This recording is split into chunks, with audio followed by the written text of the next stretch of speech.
Without further ado, I'd like to pass this over to Elise Jaffe, who is our director of the pre-law program, and she's going to start our conversation off today. Joe, thank you so much. It really is great to have a chance to welcome everyone who's on this call. And let me just say, it is always so wonderful to have the chance to be in person as opposed to this remote kind of setting. But I know we'll have that time soon. But in the meanwhile, I'm so glad to have the chance to, speak with you today. And again, if you have questions, please put them in the chat, because we're saving time at the end so that we have a chance to really connect. But I'll just mention that my own background is in law, policy, and education. So I'm very deeply interested in the success of our students, and I'm in the classroom, but I also am a trained attorney. I practiced corporate law. I also have very deep roots in the policy sphere and public interest. So I'm interested in each one of our students on their own terms. So whether you're interested in, law and business, or you're looking to go into public policy or government, I'm going to be interested in you. And we bring attorneys to Hunter from all different kinds of backgrounds, so that students get a really good sense of how they can make their own path. So my office is focused on primarily three different things: the work of attorneys and helping students really understand what career opportunities may be out there. Admissions, right? Because we want to get you to the finish line. I'll talk a little bit about that, as well as pre-professional development and making sure that students have the soft skills as well as some of the hard skills to be successful long-term in your path to being an attorney. So the work of attorneys is super diverse, and we bring a lot of folks to Hunter to meet with students, and many of them are Hunter alumni who are invested in making sure that the students who follow in their footsteps succeed. So I'm going to share my screen. I'm going to go to the PreLaw website, where a lot of this information lives. So you can go back to it yourself after this session too, if you want to take a look. So I'm just going to do that. Oh, there we go. Here we go. Sharing my screen.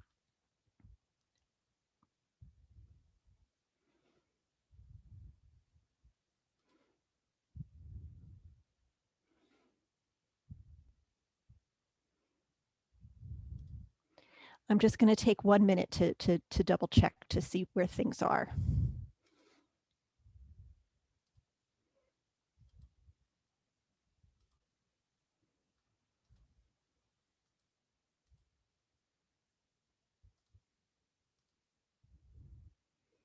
Okay, let's try that again.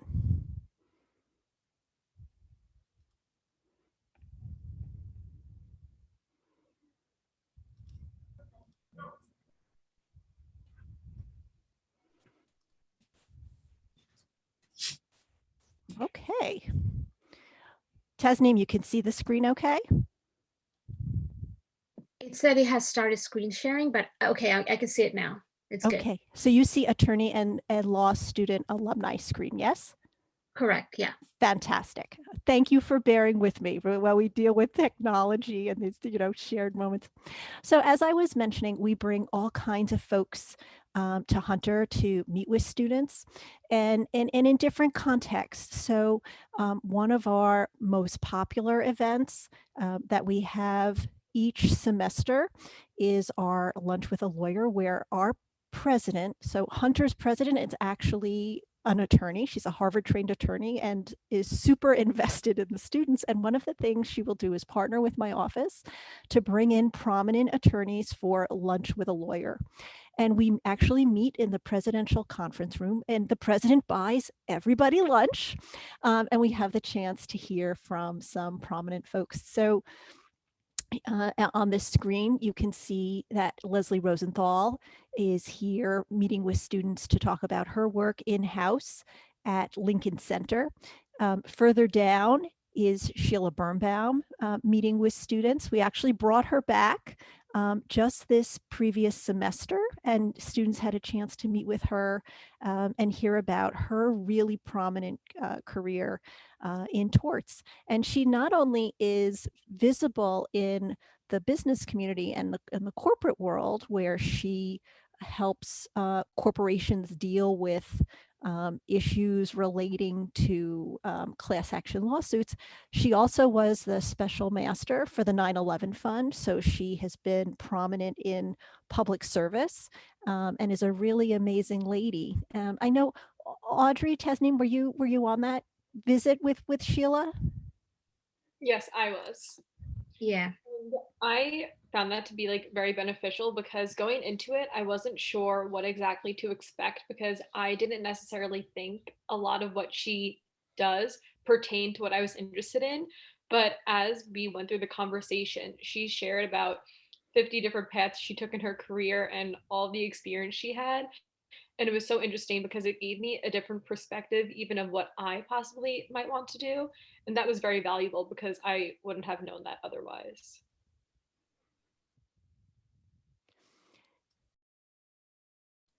Tasneem, did you want to add anything? Yeah, so it's her interests were not exactly what my interests are, but it was still interesting to see. And I really liked how her career itself is just so amazing and so inspiring.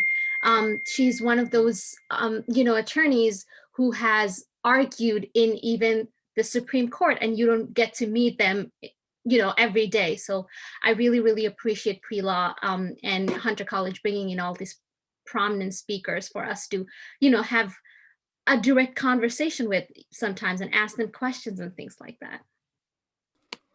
So in addition to those events, which I mean, they really are fantastic because these are folks who've really blazed an amazing path. And Sheila is actually a Hunter alum, so her connection to the students is very special.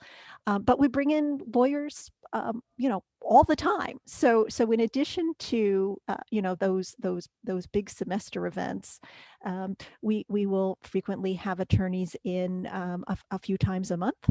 So there is programming pretty much every week. And you can take a look at that actually on the PreLaw website. If you go to events, you could click on that button, and afterwards you'll have a chance to really take a deep dive. But in addition to lunch with a lawyer, we bring in attorneys to speak with students in kinds of casual settings where you could have a chance to mingle and get to really speak with folks one-on-one through events like our end of term law day party. So there are some pictures here of students mingling at their law day party. We will take students to law firms. Right now, of course, our visits are virtual, but we have a very nice relationship with Freshfields and other firms where we'll have the opportunity to actually go in and sit down with attorneys, on their turf and get a sense of what their day-to-day is like.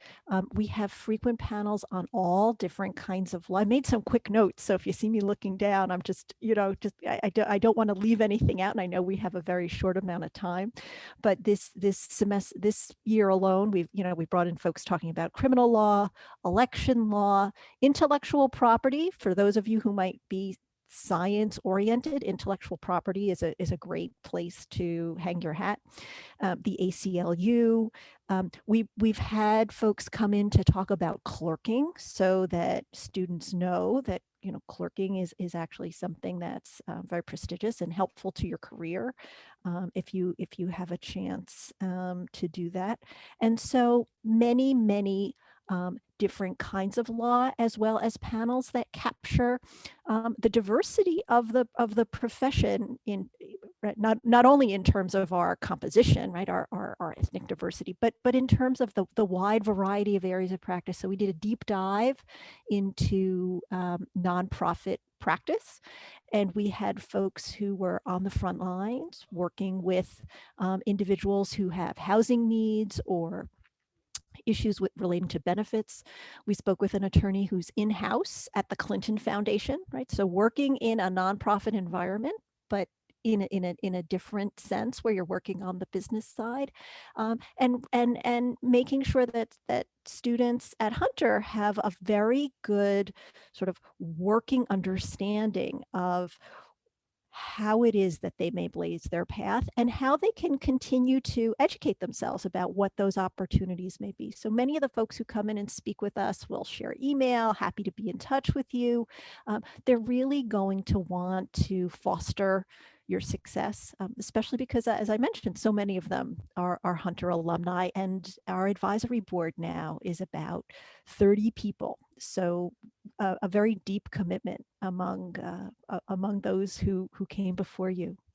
I know we're going to want to hear from students more, but before we do that, I just wanted to say a few words about admissions. So I know that students are often very concerned about, well, when I am finished at Hunter, what kinds of law schools do Hunter students go to? And I want to make it very clear that the law schools love Hunter College, okay? And they love our graduates, and our placement has been really extraordinary. So our students get accepted to the T14 schools.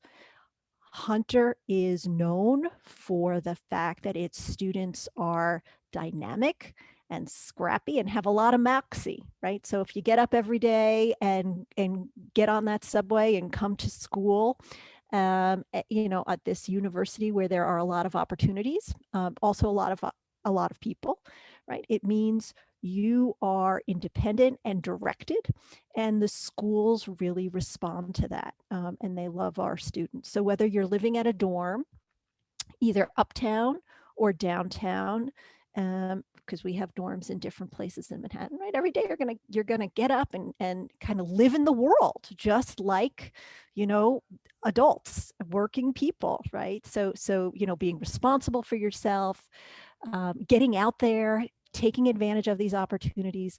Law schools love that Hunter students have the know-how and the moxie to do those things.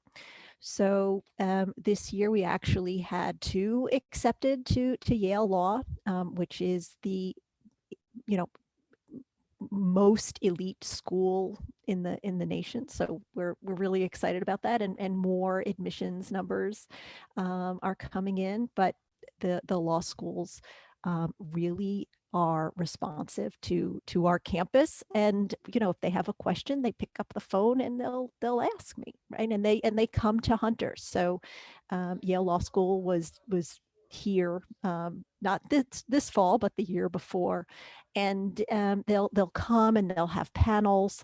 And if you click on that events button on the corner of your screen, you'll see that there's panels about applying to law school, mock application reviews, how to go to the LSAC forum. You know, the admissions teams are excited to engage students, and they will expressly make time to speak with Hunter students because they're interested in recruiting you. So I'm happy to take questions about, you know, our success with admissions, but I know that this is often a question students have. So I wanted to emphasize that we're really successful, and I work very closely with students one-on-one as you make that effort to go through the process. And I will continue to work with students even after they graduate. Our office works with alums because sometimes students want to work before they go to law school. So it's a resource that Hunter makes sure that any Hunter family has access to. I had mentioned that we talked about that the office focuses on the work of attorneys, that we focus on admissions. And the third piece of what we do, and this is a very big piece of what we do, is work with students in terms of their pre-professional development and making sure students have not just the insight into the profession, right? What are other people doing? How do I make my way? Can I network with folks, right? But making sure that you have the skills you need, the experience you need to get to law school, be a successful candidate there, and be able to take advantage of the opportunities there and beyond. So we do a lot of programming around pre-professional development and making sure we're building those skills. I'll mention a couple of things, and I'm going to want to pull our students back into this conversation because I think, their voice is so important, and you're having the chance to, get their perspective is really key. But let me just, I'm going to just shift to a different tab. It might take a minute for my screen to adjust, so bear with me. Did it come up, Tasneem? Can you see that my screen has an image? Yeah, Okay. I can see that now. So one of the things that my office does in partnership with our advisory board and other supporters in the city is help to place students into summer internship positions. So every year that is not the pandemic, we routinely have a resume drop to place students into paid opportunities. So we partner with law firms. We will also partner with nonprofits. So if a student doesn't have funding, we try to support them so that they have those summer opportunities. Now, this pool of dedicated internships is limited. So one of the things that I also do is I will work with students to make sure that their resume is getting out there for other opportunities. And we'll work on cover letters, we'll work on resumes, we'll work on how do I research my targets to make sure that students are, getting the chance to build themselves up so that they have the wherewithal to navigate the office environment and understand firsthand what lawyers do all day and also what it means to be an advocate. So you're probably aware that there's not a required major to go to law school. So Hunter has a legal studies minor if you're interested in exploring that. But much of your preparation for law school is going to come from your taking the initiative to put yourself out into the world and get exposure to the work of attorneys and understand how your student skills translate into work skills. So in addition to these internship opportunities, we also have a really fantastic LSAT class at Hunter. It's not free, but it is subsidized with the support of our advisory board and our alumni community. And it's a special class that was designed for Hunter College and for our students' schedule. So we recruit for that over the listserv. Students will prepare in the summer for law school, and we've had incredible success with the class. So in general, students on average will make a 10-point gain, and they really have the opportunity to prepare for the application process. So you're going to need to take the LSAT before you apply to law school, and this is a way to make sure that you get great preparation, and we're really proud of our LSAT program. In addition to these kinds of opportunities, there's also all kinds of events that we have that relate to your preparation. So we've had folks come in to talk about how to navigate, how to network. We've had folks come in to talk about things like the PLUS program, summer pre-professional training, and why it might be helpful to you. And in addition, we also have a really incredible moot court program that runs in January. It's 1 credit. It's a lot of work. I will say to you, I'm the first person to say to you, it is a lot of work, but it is the most fun that you will have in any class that you take at Hunter College. And so the students will prepare an oral argument as if they were going to argue before the Supreme Court, and they make that argument to the Hunter alumni on our advisory board. And it's a great way to spend January. Hunter has a 414 system. So our first semester ends at the end of December, and our second semester doesn't begin in the spring until the end of January or February. So that means that students in January, they could take a break, they can travel abroad, they can do something academically challenging or interesting. And so that's why we have our moot court session in January, because it gives students a chance to, do something intensive. It's fun, but it also gives you a chance to enjoy your vacation too. So those are some of the ways that we, really work with students to make sure they have the skills that they're going to take with them when they get to law school. And whether you go to law school or you end up in a boardroom or you end up in a classroom, skills like public speaking that you're going to get from moot court are going to serve you well, no matter what.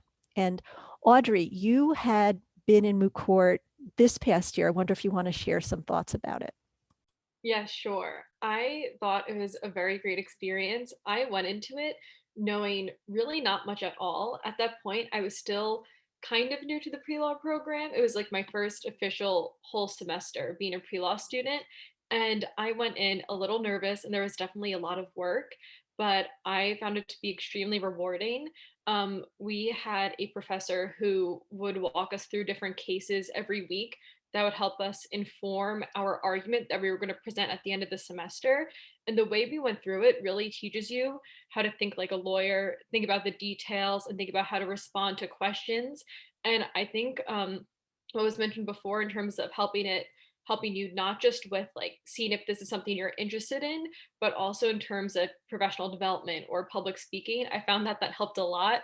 There was a lot of times where you were put on the spot, had to answer questions in front of a panel of attorneys. It was a little scary. Definitely took you off guard, but I feel like it definitely has helped me in interviews, in internships. And I always find myself, if I am networking with someone or in an interview, it's something I can draw back on that they always find really interesting. I think it's an experience that they find valuable in me as a candidate, or just even as a person making a connection with. So that was definitely like one of my favorite experiences in the pre-law program I've had so far. Tasneem, did you want to jump in? I haven't really had a chance to join the moot court, which is why I don't have much insight on it. Sorry about that. Well, but you might want to say some other things about how you've been involved in pre-law, and how it's served you, since you've been at Hunter.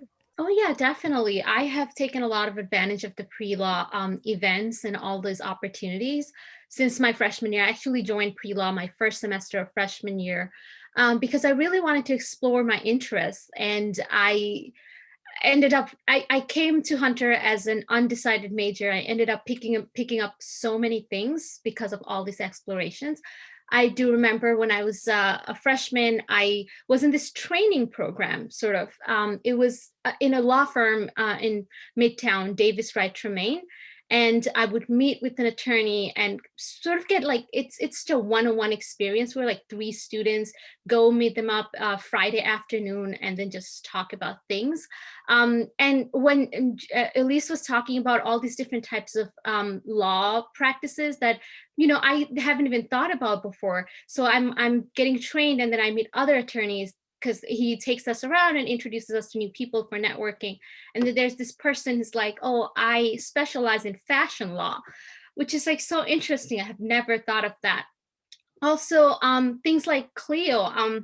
Clio is this is a program for like first generation minority students, and I became a part of that. I spent my some of my Saturdays in Fordham Law School getting firsthand experience of what law school classes would be like.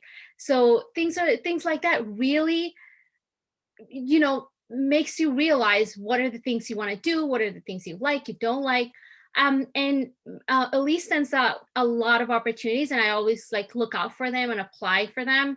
And so I recently just got accepted into a fellowship where I will be attending University of Berkeley, California, School of Public Policy. And actually, because I'm interested in law, I applied to that specific school, which will be providing me with LSAT practice in the summer. So I'm like super looking forward to it. PPIA is a wonderful opportunity. I'm so glad you applied for it. And you know, the every student is a little bit different, and so you know, I try to check in with everybody, you know, throughout the semester, and I always want folks to come to me, and I'm always getting emails and phone calls. But I will also share on our listserv every week, you know, just opportunities with everyone to make sure they're aware of them, and also to pass them along, right? So it's not just that students find me to be a resource, but you are a resource to each other. And there's really a community at Hunter of students who get to see each other, get to connect. I think Moot Court in particular, because it's a small group, has a lot of camaraderie.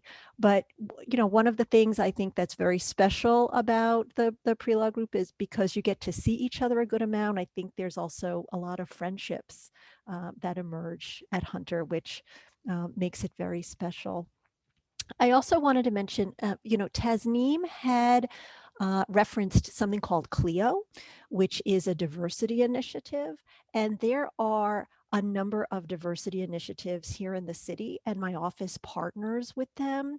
I'm on the New York City Bar Diversity Education Initiative, as well as New York State. I was the chair of the state bar law day event for 6 years, directed at students. So we have wonderful resources to make sure that students who, you know, maybe come from a background where there aren't a lot of attorneys in their family are going to be able to plug in. And those affinity groups, I think, are also a source of just a lot of friendships and a connectiveness that I think everyone needs. So recognizing that it's not just, right, what are these skills, but also that students need community. And so on those, among the opportunities that I share on the listserv are those diversity resources also. And on the pre-law website, there's a tab, a diversity tab that lists many of the diversity opportunities here in the city that get shared. But you know, when the time comes around that applications are open or an event is coming up, that all gets folded into the listserv too. I noticed there was a question in the Q&A box, and I didn't know if Irina, you know, wants to keep an eye on that and share these things as they feed in. But I did notice there was a question about majors at Hunter, and you know, I just in passing I had mentioned that there's no required major to go to law school. And so I just want to emphasize that. And that is true at the elite schools. That's true at the regional schools. There is no required major. And what the law schools want is that you should develop a great worldview. So you can have any major. At Hunter, some of the most common majors for students who go to law school are political science, history, philosophy, and English. But it is by no means required that you should major in those things. So some students major in urban studies, some students major in environmental studies. There's women's studies, Asian American studies, African American Latino studies. You know, there's a very wide variety of majors through which students get drawn to law. I have a math major who is now at the University of Pennsylvania Law School. You know, so there really is no critical background. But if you were going to say to me, what are the you know, sort of majority of majors at Hunter? Oftentimes, one of those four: history, philosophy, political science, or English. Many students will tap the resources at Roosevelt House. Roosevelt House is our public policy center, and it's just an incredible, incredible resource. So I don't have a tab open, but if you Google, right, if you just go into Google, say Hunter College Roosevelt House, they have their own website, and it is Franklin Delano Roosevelt's, the former president's home that was left to Hunter. It has been reinvented. It used to be a student center in the old days, was reinvented as our policy center. And there is a public policy track and also a human rights track, right? So advocacy, a lot of students are drawn to that who are pre-law. And I mention this because there is a very close nexus, I'm weaving my fingers together, right? A very close nexus between law and policy. So many students, aside from having those majors, will have either a minor or a certificate at Roosevelt House. And that is also wonderful training, and also a source of a lot of speakers and interesting events at Hunter College. So let me ask Tasneem and Audrey if you wanted to talk about majors or anything else I just mentioned. Yeah, I can. Oh, sorry. Do you want to go first? Sure. Thank you, Audrey. So yeah, I am a double major in poli-sci and economics, but I'm also a public policy certificate, and I'm doing a mini concentration in English too. And I think it really all kind of like combines together. And if you're looking into like a public policy internship, sometimes they have a lot of law aspects. Because I'm pretty sure I think both Audrey and I worked last summer at the New York City Department of social services, but in different departments. And you'll find a lot of, you know, as Elise was mentioning, a lot of like there's a nexus between these two, so that really helps. But definitely doesn't mean you have to do this. I definitely recommend to take a look at Roosevelt House website, because they also hold events that are very interesting. Because I remember meeting some attorneys, lawyer in some like events at Roosevelt House as well. And there you also get to talk to like lawyers in person, one-on-one sometimes, or ask questions and things like that. Thank you, Taz. I totally relate in terms of valuing the Roosevelt House a lot too. And I think in terms of the question about majors, I think I'm sometimes a good example of that because I'm interested in public health. So I'm a human biology major, which you wouldn't typically think of if you think of a pre-law student, but it's because I'm interested in public health and education policy.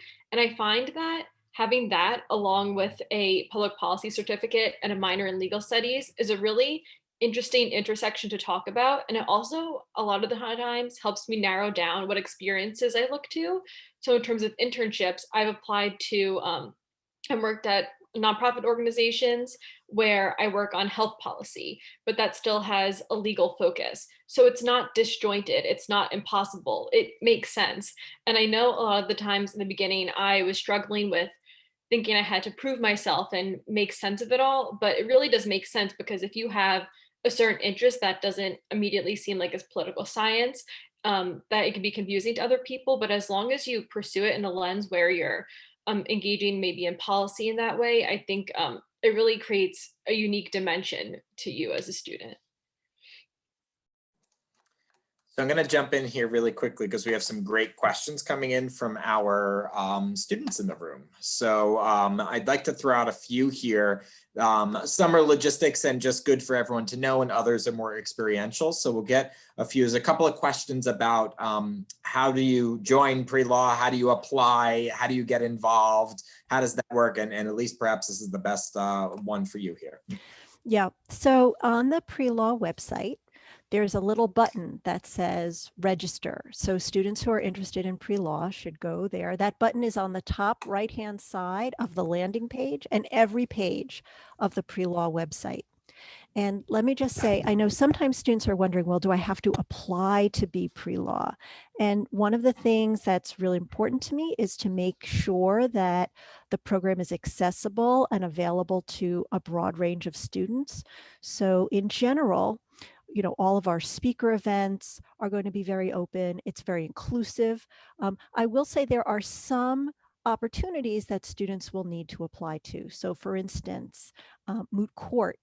It's a limited number of seats, and we want to make sure students are ready. So that's going to require an application.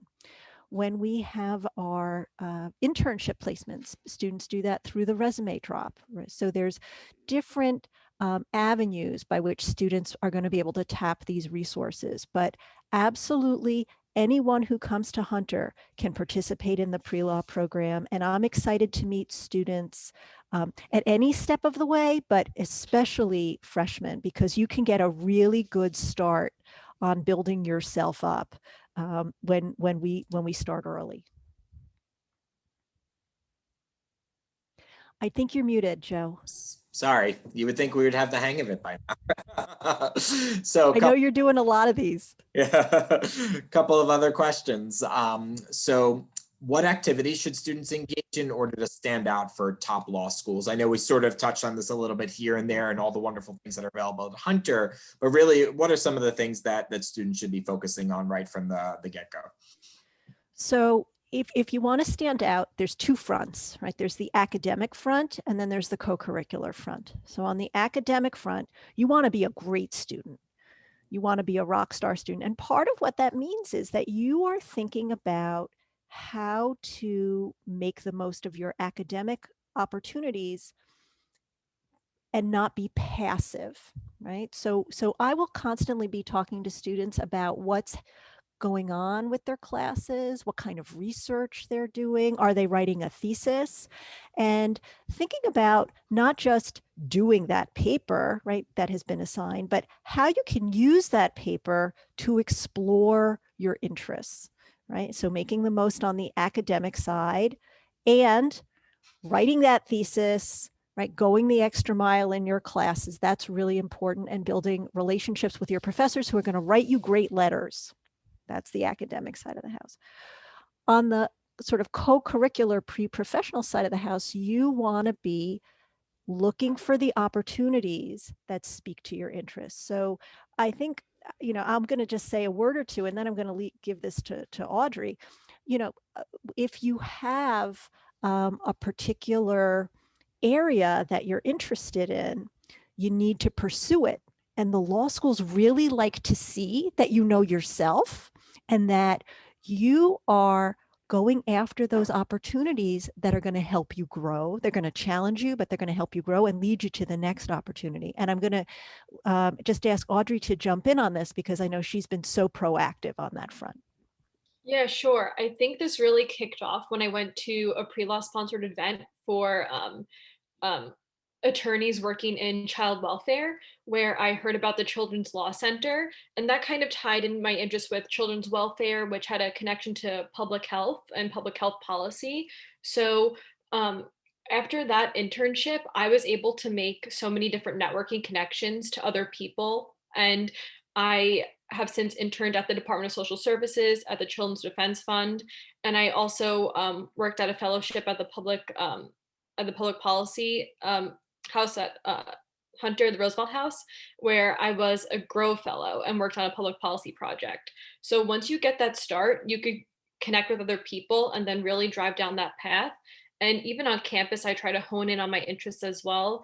For example, I'm the co-coordinator for Peer Health Exchange at Hunter College, where students go into high schools in New York City and deliver health workshops. So once you have that interest, it's really great to connect with people you already know from internships and just build your network outwards, because that's a great way to get your foot in the door. And even if you submit an application and you know somebody there, it's always nice to have that set of eyes looking at you as well. And I just want to follow up on Audrey's comments. One of the things she emphasized was how by starting early and getting that exposure, talking to people, going out, by being involved in internships and being involved on campus through student clubs, that's how, she ended up as a Grow Fellow at Roosevelt House, working on these other projects. And Tasneem mentioned earlier that she was accepted into PPIA at Berkeley for next summer. Right. So those are absolutely things you want to do to stand out as a law school applicant, but you need to start at the beginning, building from your first semester, so that when those additional opportunities open for more advanced students, that you're ready to take advantage of them. And my office is very cognizant of that. So I'll send those opportunities out on the listserv, but I also work very closely with the Office of Prestigious Awards. And when we're back on campus, when you come to visit Hunter, one of the things you'll see is that my office literally shares a wall with the Office of Prestigious Awards. And we will frequently send students just back and forth. Steve Lassonde, who is our Director of Prestigious Awards, will like knock on the wall or just come walk around and say, can you talk to this student for me? So we have all of our gears aligned, and it's not just me, but a whole team of folks who are behind students. Great, excellent. And one last very quick question, because we are out of time here. Someone asked about examples of law school students were admitted to. I know we addressed this a little bit early, but just really quickly, just to recap, that would be great. Sure. So our students are really in demand at the law schools. They're in at Harvard and Yale and Columbia and NYU and Georgetown and Berkeley and Michigan. If what you care about is U.S. News and World Report, we check all those boxes. But one of the things I will emphasize to you, right, as an advisor, is what we really care about is outcomes and your long-term success. So I understand why you're asking me about U.S. News and World Report, but I also want to say to you, you want to have the job you want to have the placement you want, and part of being successful with the law schools is going to be based on your GPA and your LSAT score. So we're working with you, from the very beginning to get you to that point. I have a number of students who, instead of going to the most prestigious school, will go to the school that gives them a lot of funding and scholarships, and that is also going to get them the placement that they want. And so I'm very sensitive not only to the fact that students want that, prestigious opportunity, but also the opportunity that's going to work for you and your family. Many of our students don't want to take on a lot of debt. And so I really work with each student very closely, looking at the whole picture, from the beginning, from when you get to Hunter through that law school application process. And I have the chance to know them really well. And many of our alums, and it's wonderful that I, get to see this whole community develop, and it's important to me to be a resource. Great, thanks so much. So we are out of time, but a huge thank you to all of our presenters, especially our students today, for joining us. All of our admitted students in the room, we hope you liked what you heard about the pre-law program. We hope it makes you want to join the Hunter Hawk family in the fall. In the chat right now is a link to back to our admitted student page. We have more upcoming Hawk Talks on topics such as human rights, public policy, things that you heard a little bit about today that you may want to join a little bit later on. If for some reason you missed something that you're interested in, we're also going to be posting these videos on YouTube, so you'll be able to access them there. But we do encourage you to continue learning about us and everything that we have to offer by attending these little mini sessions to really get to know what it's like to be a student at Hunter College. In addition to that, we also have some overarching sessions as well available on that website, where you get a virtual tour, get to know one of our deans a little bit, and also engage in a student conversation. So there's a lot of opportunities to get to know us in this virtual world, and we encourage you to do so. If you've decided that Hunter is the place for you, make sure that you log into your CUNY First account to commit and submit your deposit by May 1st. That will reserve your spot in the fall 2021 class. So we look forward to seeing you again soon. Again, a big thank you to all of our speakers, and we hope everyone has a great day. Take care. Thank you.